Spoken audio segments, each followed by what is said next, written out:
तो चलिए इस लाइव में हम हाउस बोट वालों की बात करते हैं, क्योंकि बात करना इसलिए जरूरी है, उनकी जान खतरे में है। किस तरह से खतरे में है?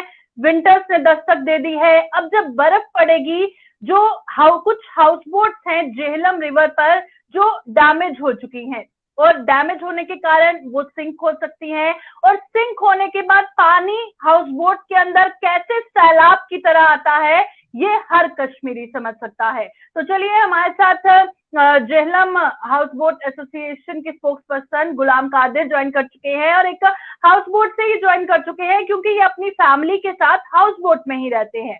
अब इनकी और इनकी तमाम जो फैमिलीज हैं, तमाम हाउस बोट ओनर्स की, उनकी जान खतरे में है। इसके लिए इंतजामिया को जल्द से जल्द इनकी मांगों पर गौर करना चाहिए। गुलाम कादिर जी बताइएगा कि एक हाँ तो जब इंतजामिया ने आपसे पूछा कि आप लोग सरेंडर कर दीजिए, ठीक है, आप हाउस बोट नहीं चलाना चाहते, उसमें नहीं रहना चाहते, आपको रिहेबिलिटेट करना होगा। अब उसके बाद वादा किए हुए कितना वक्त हो गया है और उस पर इम्प्लीमेंटेशन कर अभी तक क्यों नहीं किया गया? मैम, जी आपको मेरी आवाज आ रही है? जी जी बताइए। मैम, सबसे पहले मैं आपका बहुत शुक्रगुजार हूँ, आपने मुझे लाइफ में लाया। आपको आपका बहुत तहे दिल से मैं शुक्रिया अदा कर रहा हूँ तमाम हाउस बोट वालों की तरफ से। और दूसरी बात है, ये जो रिवर जहलम है, हमारा पास एक ही हाउस बोट ओनर्स एसोसिएशन है। हमारे पास दो हाउस बोट ओनर्स एसोसिएशन नहीं है। मैं हूँ spokes person of river Jhelum का, हाउस बोट ओनर्स का। मैम, अब 2014 से हमारे जो हाउस बोट्स हैं उनको उनको बहुत नुकसान हुआ है। 2014 से जो वो बहुत बड़ा फ्लड आया, आपको पता ही है मैम। तो तब से आज तक हमें गवर्नमेंट की तरफ से कोई भी हेल्प नहीं मिला। तो अब हमें हाउस बोट ऐसे खराब हो चुके हैं, इनकी बॉटम खराब हो चुकी है। कई सालों से हम इनको रिपेयरिंग नहीं कर सकते हैं, क्योंकि हमारे पास उतना इनकम ऑफ सोर्सेज नहीं है। तो अब टूरिस्ट भी कम बैठते हैं रिवर जाले में। जब वो रिवर जाले में आते हैं, बोलता है ये कनाल है, रिवर जाले में हम नहीं बैठते हैं, वो प्रेफर करते हैं या होटल या डल लेक में बैठने का। तो अब मेरी तरफ से गुजारिश है, हमने अपने जो पॉलिसी थी गवर्नमेंट ने, हम बहुत शुक्रगुजार हैं गवर्नमेंट के। उन्होंने एक पॉलिसी निकाली थी। डी कॉम साहब ने हमें टूरिज्म वालों को लेटर भेजा था, किसको किसको सिलेंडर करना है अपने मर्जी से। तो हमने तमाम डॉक्यूमेंट्स जो थे हमने अपने एसोसिएशन को दिए, एसोसिएशन वालों ने दिया है टूरिस्ट डिपार्टमेंट वालों को। लेकिन अभी तक हमें कोई भी वहां से जवाब नहीं आया। अगर मैम बर्फ गिरेगा, बर्फ से ऑलरेडी हमारी हाउस बोट जो है वो खराब हो चुकी है, इनकी बॉटम जो है खराब हो चुका है। जब तक हम इन बॉटम को रिपेयरिंग नहीं करेंगे, तो हमारी, मुझे नहीं लगता है मतलब किसी वक्त 2 दिन 4 दिन 5 दिन भी बर्फ गिरता है। आपको पता ही है मैम, यहाँ पे 3 फुट 4 फुट 5 फुट भी बर्फ गिरता है श्रीनगर में। तो अगर हमें जल्द से जल्द इन्होंने रिहेबिलिटेशन नहीं किया, तो हमारी फैमिली को भी खतरा है और हाउस बोट को भी डैमेज हो सकता है। तो क्योंकि अगर किसी हाउस बोट में टूरिस्ट बैठा होगा, तो खुदा ना करे उसको भी खतरा है। तो हमारी तरफ से गुजारिश है, मोतबाना अपील है गवर्नमेंट से, जितनी जल्द हो सके हमें प्लीज रिहेबिलिटेशन कीजिए। हमारे पास हमारे जो हाउस बोट है टोटल खराब हो चुके हैं। एक्चुअली इसका जो बॉटम होता है, जिस बॉटम में कम से कम 200-300 फुट लकड़ी लगती है, वो हमारे पास नहीं है। हम वहां उतना अफोर्ड नहीं कर सकते हैं। तो इसीलिए टूरिस्ट डिपार्टमेंट वाले हमारे पास आए हैं, भाई किसको किसको अपनी मर्जी से सिलेंडर करना है। तो हमने कम से कम हमने दिया है मैम, एक मिनट में, रिवर जाले में हमारे पास 70 हाउस बोट्स है। उनमें से 45 हाउस बोट जो है वो सिलेंडर करने के लिए तैयार है, अपनी मतलब डैमेज होने से बचाने के लिए वो तैयार है, अपनी फैमिली को बचाने के लिए तैयार है। 45 हाउस बोटों की लिस्ट हमने दी है टूरिस्ट डिपार्टमेंट वालों को। उसमें से फिर टूरिस्ट डिपार्टमेंट वाले हमारे पास आए, भाई इस पर सिग्नेचर करो, हाउस बोटों का रजिस्ट्रेशन नंबर दे दो, हाउस बोटों का नाम दे दो। तो मैडम हमने हर कोई पेपर डॉक्यूमेंट्स वहां पे जमा किया है, लेकिन मुझे नहीं लगता है अगर बर्फ गिरेगी तो बर्फ से ये हाउस बोट टोटल वजन नहीं उठा सकते है, उसका जितना भी वजन इस पे आएगा तो हाउस बोट डूबने का खतरा है, डूबने का खतरा भी है, और हमारी फैमिली को खुदा ना करे जानलेवा भी खतरा हो सकता है।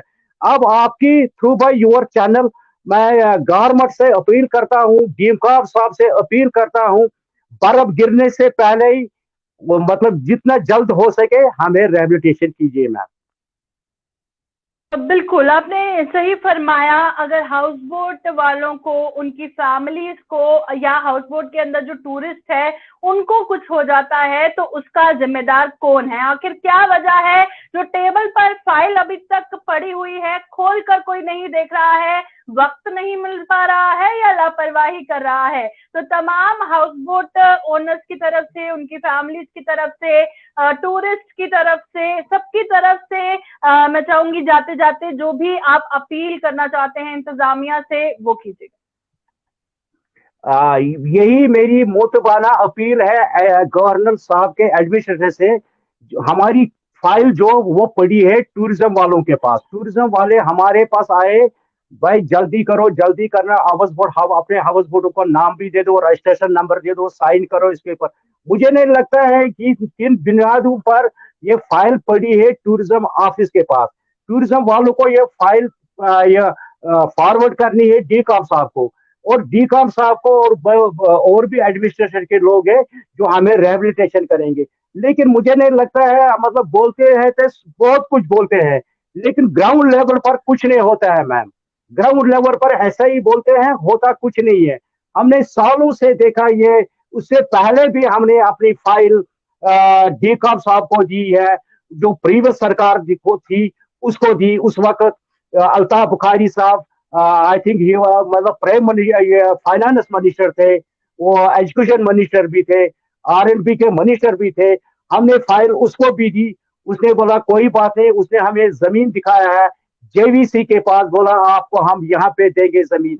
लेकिन उसके बाद में कुछ नहीं हुआ मैम, कुछ नहीं करते हैं, बहुत सफर कर रहे हैं मैम। हमारे पास उतनी इनकम नहीं है, हम इन हाउस बोटों को मेंटेन करेंगे। हम अपनी बच्चों की पढ़ाई पूरा नहीं कर सकते हैं, हम अपनी बच्चों की एजुकेशन फीस नहीं अदा कर सकते, हम अपनी बच्चों को ट्यूशन फीस अदा नहीं कर सकते। हम भी चाहते हैं हमारे बच्चे पढ़े लिखे किसी गलत काम में ना हो जाए। कोई कहता है मेरा बेटा या बेटी हो IAS अफसर बनना चाहे, कोई कहता है डॉक्टर बनना चाहे, कोई कहता है इंजीनियर बनना चाहे। हमारा ये भी यही ख्वाब है, लेकिन जो हम कमाते हैं वो इन हाउस बोटों पर लगाते हैं, उतना भी इनकम हमारे पास नहीं है। ऑलरेडी हमारे पास टूरिस्ट कम आते हैं रिवर जैली में मैम। जो भी टूरिस्ट आता है यहाँ पे, प्रीवियस सरकार ने ब्यूटिफिकेशन ऑफ रिवर जैली के नाम पर ये बोला था हम खूबसूरत, और आप देख लीजिए मैम ये रिवर जहलिम की हालात क्या है। इसकी वजह से ये रिवर जहलिम की आपकी हालात बहुत खराब है, मतलब उतनी खूबसूरत नहीं लगता है जितना डल खूबसूरत लगता है, निगीन खूबसूरत लगता। आप देख लीजिए चिनार बाग की हालात भी देख लीजिए कैसे है मैम। चिनार बाग भी मतलब वहां के लोग भी तंग आ चुके हैं, मतलब कोई काम नहीं है, कुछ नहीं है। अब आप, मेरी गुजारिश यही है लेफ्टिनेंट गवर्नर साहब से और गवर्नमेंट एडमिनिस्ट्रेटर से, जितनी जल्द हो सके प्लीज प्लीज बर्फ गिरने से पहले हमें कहीं पे रिहेबिलिटेशन कीजिए मैम। चलिए, बहुत बहुत शुक्रिया गुलाम कादिर जी ज्वाइन करने के लिए। तो जिस तरह से जेहलम रिवर पे जो हाउस बोट्स हैं उन सब की तरफ से ये गुहार आपने सुनी और आपने देखा कि इनकी जाने भी किस तरह से खतरे में है।